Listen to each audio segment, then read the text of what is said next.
Hey everybody, thanks for tuning in. So today we're going to have a chat about upcoming patches, new content for Legion, and what's happening for us as players moving forward. Now we just had a Blizzcon which just happened a few days ago, so you should definitely check out the new updates from Blizzard themselves. There is plenty of videos on YouTube for you to check out and all the news coming for our new favorite X-Pack Legion. I do have to warn you guys, there's going to be a lot of spoilers at hand, so that's why I'm employing you to go and watch the real deal coming from Blizzard's mouth themselves. I'm going to tell you my thoughts, what I'm excited about, what I'm hyped about, what we're going to get, and what's in store for us. First and foremost, what I'm going to tell you is definitely a spoiler alert, so if you don't want to know about Legion, I suggest you go and check another video, because what has happened, Blizzard has confirmed, after Legion, what we will expect, the next proper lore release, we're moving to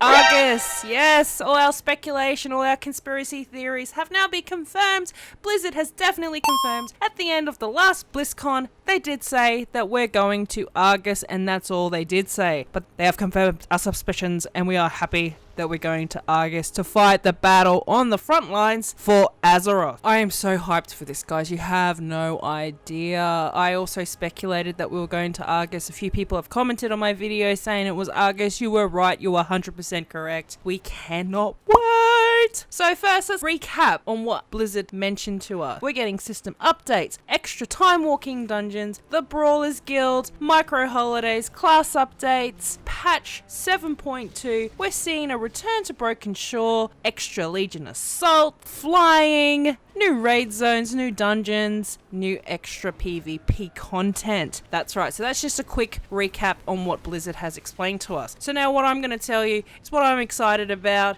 Let's just get into a few details about these certain points. So let's start off with patch 7.15. There's usually two different types of patches that Blizzard release in their game content. It's either really big or small updates. Now they're going to introduce a third type of patch, which is going to be medium scaled. What we're talking about, a big patch would be, for example, 6.2, a smaller patch will be 6.23, and then a medium, it just means that there's just going to be more content. With patch 7.15, it is considered a small patch. However, it doesn't mean that we're not getting enough content. Quantity when it comes to Blizzard is quality, because you know what? We all love new content. Some of us, like myself, like-minded people, we play the living out of WoW, and you can get bored quite easily. I'm not gonna lie, it's the truth. As always, as Blizzard, ahead of the curve, they always try and add as much content as possible, keeping the player and the fan base kind of occupied during patches. With 7.5, there's going to be new system updates, new rewards, quite a lot in small patches, especially 7.15.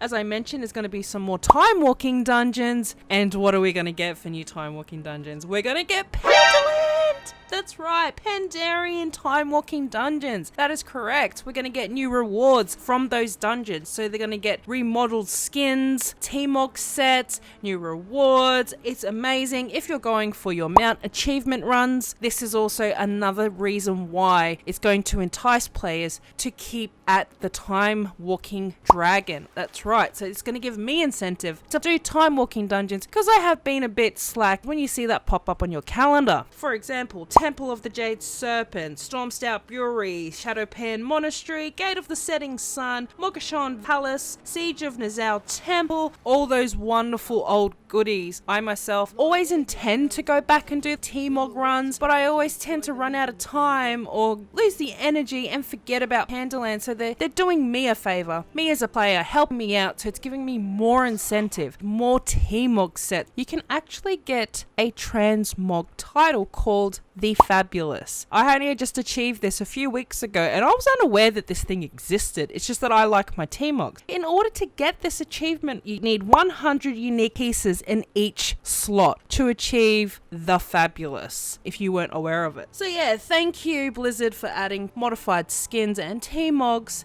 so that the most fabulous people have more reasons to attain that achievement. Now, another thing that I did mention is that the Brawlers Guild is going to be relaunched. If you're unaware at the moment, Blizzard has put a hold on the Brawlers Guild because they're concentrating on new rewards, new bosses, new games, new things for players to do. It's heavily inspired by other Blizzard games. For example, the new Brawlers Guild and the new system that they're going to implement is definitely inspired by Hearthstone Brawl and Overwatch Brawl. So from what I gathered is that they're going to put in a weekly thing. Not every week, maybe every second week, maybe once a month, do a weekly brawl. Definitely inspired by Hearthstone, I feel. They're adding a new mount, Basilisk Mount. They're also going to introduce Brawlers Gold. So very similar to what happens in the Underbelly in Dalaran, where you can use your sightless eyes to benefit the majority. And they're going to use that kind of system when it comes to the Brawlers Guild, so you can help out the other people who are waiting for their queue to pop. As if you can imagine, if you have played Hearthstone, when a warrior plays the brawl, how everyone goes inside and one is standing. So what they're going to do is they're going to introduce a random raid boss, and then instead of just your queue popping, everybody gets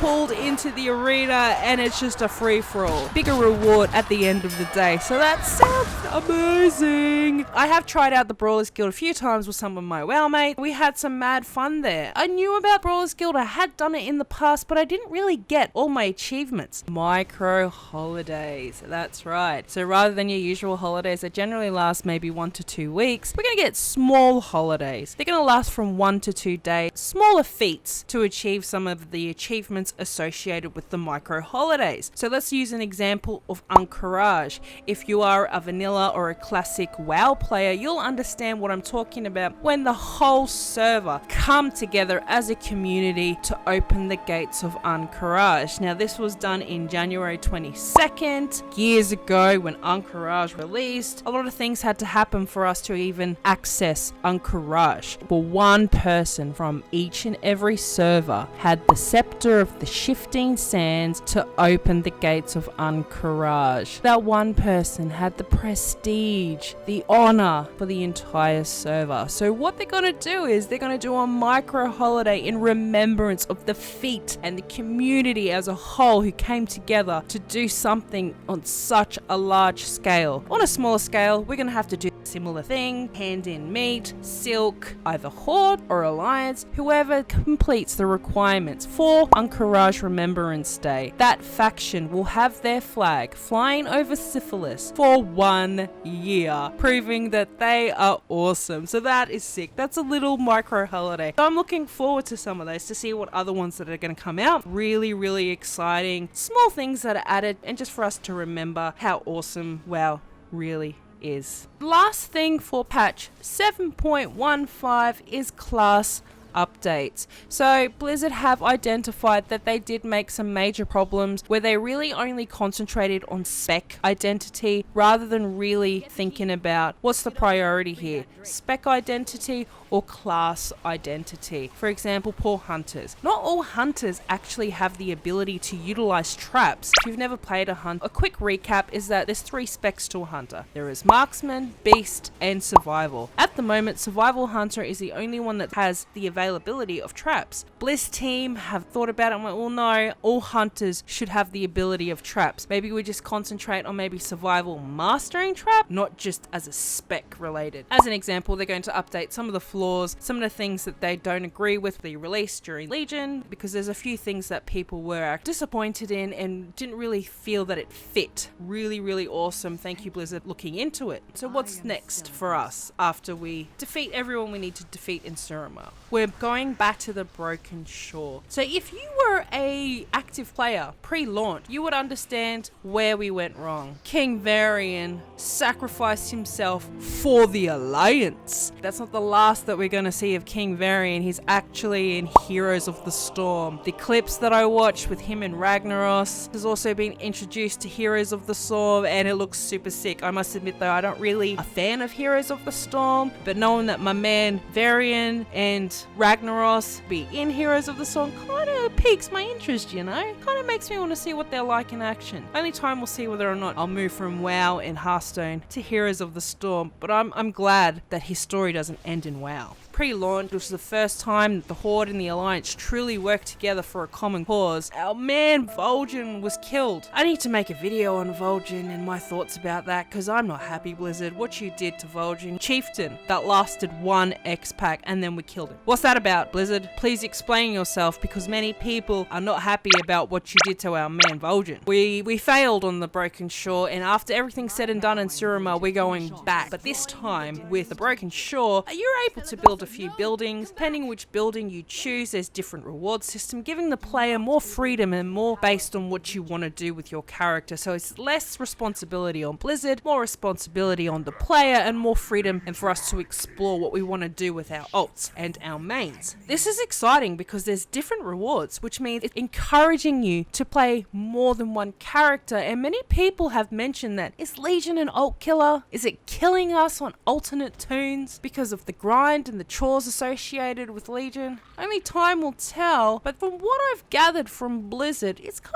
of making me really excited, really enthusiastic about picking up the game and playing multiple tunes. Not that I didn't already, but it's making me want to do it more. I'm getting really hyped about what they explained in Blizzcon. There's way more rewards and I'm loving it. I'm digging it. So we got Legion Assaults, just like pre-launch back in August when we had the invasions on Azeroth, when you're in Kalimdor or the Eastern Kingdoms, whatever faction you were, random invasions would pop through. You'd have some achievements associated with that, some pre-launch T-Mogs and some gear that you could use. So that it's very heavily inspired by that in patch 7.2 they're going to add Legion Assaults, which means more of that type of content. So we're going to see a little bit of that happening in 7.2, and that sounds exciting. I can't wait, because I didn't actually mind those invasions. It was quite good. I like to get my achievements, so that's something that keeps me motivated. It gives me something to do when I don't know what to do. One thing that is definitely confirmed is that in patch 7.2, Pathfinder 2 will be released, which means we are able to fly in Legion, and it's account bound as well. Not only is that character who actually attains Pathfinder 2, but your whole account is able to fly. It's just generally what happens in new expansions. Best part, at the end of your class hall campaign, if you have attained your Pathfinder achievements for Legion, you get a class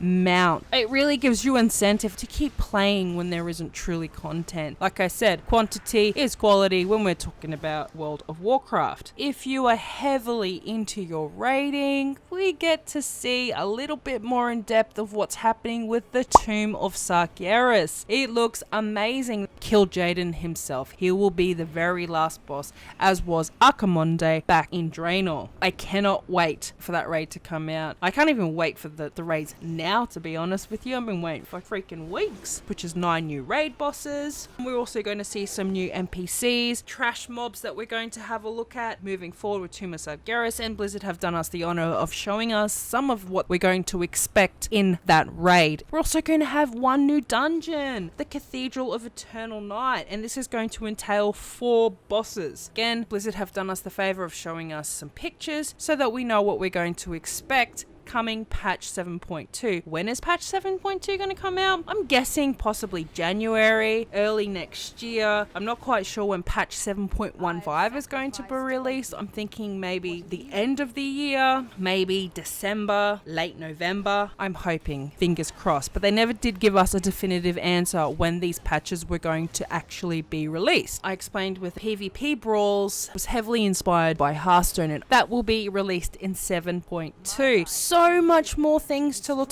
forward to. The only problem I have is please give us a time and a date so I'm not just sitting here just getting excited and just my hype and my energy gets lower and lower because you're taking your time. But I'm seriously so stoked for what's in plan for Legion. I was getting a bit worried, thinking that I had done everything in the Broken Shore. I just needed to be patient, and the thing that excites me the most is Argus and what they can do. It's so exciting. Let me know what you guys think in the comment section, what you expect, what you're hoping to get from Blizzard. But as you know, with every BlizzCon, they do say they're going to do something, but do they always supply and provide? Anyway guys, thanks for watching, and I'll catch you guys on the next video. Peace out. Bye.